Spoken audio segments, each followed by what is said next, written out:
ngasi fongkiba tongan-tonganba pausesingdagi maruiba paugi updatesing laukhasage ahanbada maruiba pau Nagana Kuki taramari hingna sinakraba matungda naga taruk asiba haksang oina sinaragle asiba oina phangbagi pau tabada nagasinggi thamoi kaire KNO amasung ZRA gi lusingbasing phaduna makoigi maramda Myanmar da halankinaba Federation of Haumi na PM da taksinkhre CRPF ki DG gi wafam miyoibagi wakal chendaba minungsi khangdabagi wangangni haina Preepak na Fongdokkhre Elevated Highways ki sel thadokpinaba CM na Nitin Gadkari da HATKWRI Hauzik pau chandongna pijari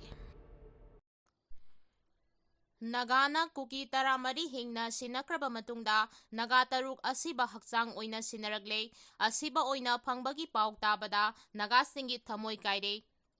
Nagasingna phajinduna thamlamba Kuki gi misam taramari asoi angam amata yauhandana hingna sinakraba matung pung kunmari phadringaida Kuki terrorist singna phajinkiba naga tarukti thawai yaudraba haksang oina sinaragle thaudok aduna nagasingbu aduki matik thamoi kainaba haibadu oikhre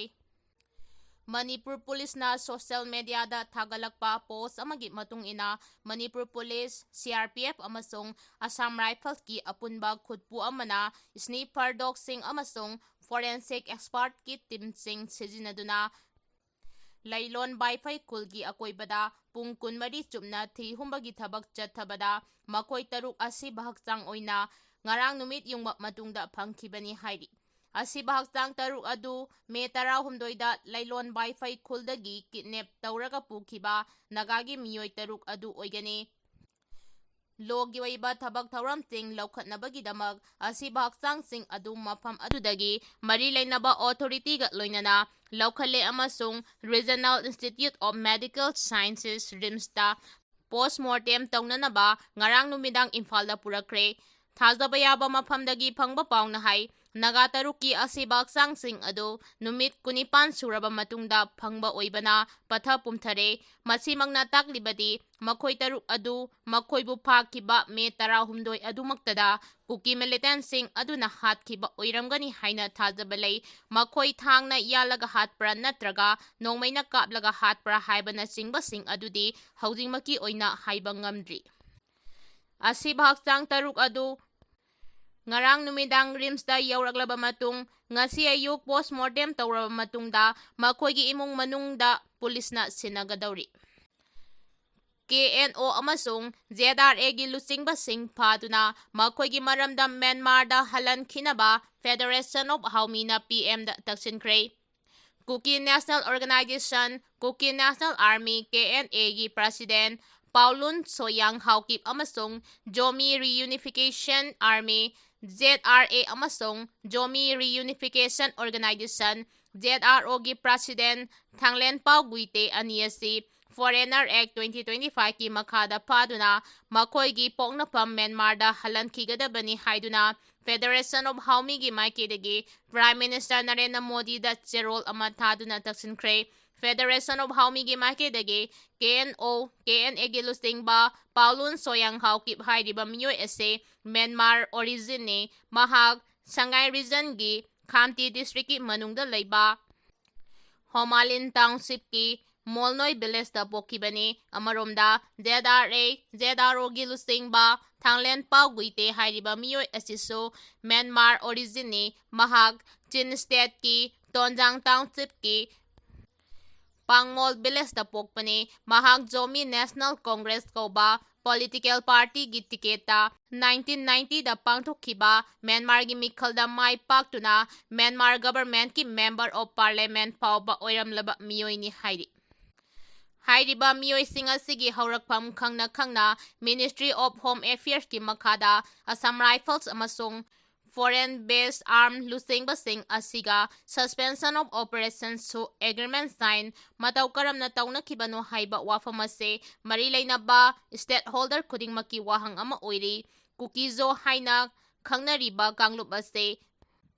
opportunity haiba British matam amade British ki record mayek sengna yauribani haiduna Federation of Haumigi Maikidagi Prime Minister gi Pungning Singsinki. CRPF ki DG gi wafam miyoibagi wakal chendaba minungsi khangdabagi wangangni haina Preepakna Fongdokkhre. CRPF ki DG gi wafam sing miyoibagi wakal chendaba minungsi khangdaba saram chatpasing gi wangangni haina People's Revolutionary Party of Kangla Preepakna Fongdorakli. Preepakna thadorakba cherol amada handakta Kangla Manipur da lakhiba CRPF ki Director General Gyanendra Pratap GP Singhana haukiba saichat nipanda haudik lamdam sida leiriba insurgency asti loisinabagi matangda mahaki personal singda fongdokkiba wafam singado Kangla yawol ihaugi puwari dadi anauba amanate mahaki wafam asidi Kangla puwari ga mari lainaba wafam asibu lengaklongi oiba pambaina waroisin purakpagi mahuta military nampugi pambaina thamgani haibani.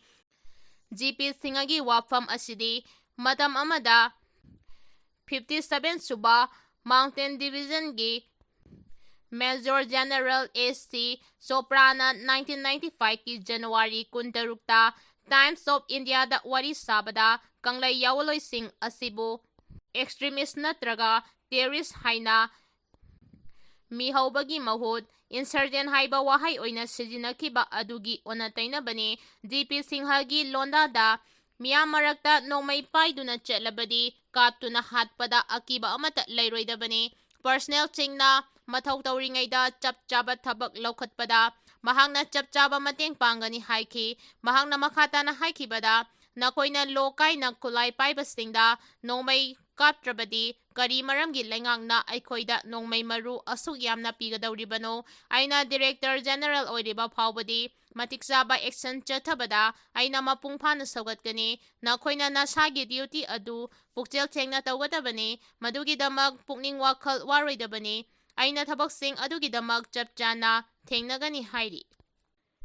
DG gi warolda lamdamsigi miyamna khawrangna ngainariba haukiba Englishing ani kulumdoigi me ohumdagi thorakiba mihan mipungi thabaksing lephanba amadi lanjena duna leiribasing mayumda hanjilhanbagi wafamdi karigumba wahai ama phawba pankide mahaki wafam asi mapung oina yengbada mapan thongdadi lamdamsida leiriba khulai paiba pumnamaki wafam loisingani haiba mali adubu hanadagi Indiana ngangthorakpa amasung tawthorakpa thabaksing asi nathairuragadi handakki makhoigi thawrang asi sumnagi lamdamsigi ningtam yawol ihau asibu namthanaba hotnaraga makhoina chathariba proxy war asida mercenaries oina sijinaribasing asibudi sugi phijangda khanjinduna soida ngamdana thamkigani haibasi leibak miyamgi asetpa thajabani. Elevated highways ki sel thadokpinaba CM na Nitin Gadkari da hajakre. Chief Minister Yumnam Khemchana ngarang Union Road Transport and Highways Minister Nitin Gadkari ga unaduna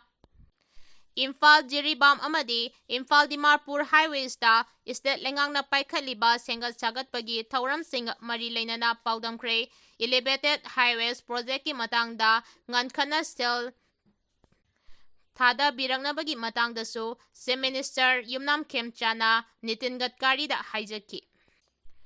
National Highways 37 Imphal Jiribam lambigi matangda Chief Minister na Union Minister da hai None District ta land compensation gi paikhat kadaba thabak thauram singi matangda nauna survey tawraba matungda State Cabinet ayaba pire. Imphal Dimapur Highways ki matangdana Kangpokpi District ki matangda leiramba sayetnaba punamak koklei State Cabinet na special package ama pinabagi warep laure haina Union Minister da paudamke adumoinamak Imphal Ukhrul Jesami Highways ki matangdadi land exhibition nga mari leinana chayetnaba khara leiri state lengangna mari leinaba singa pau phaunaduna athuba matamda yasinaba puraknaba honari.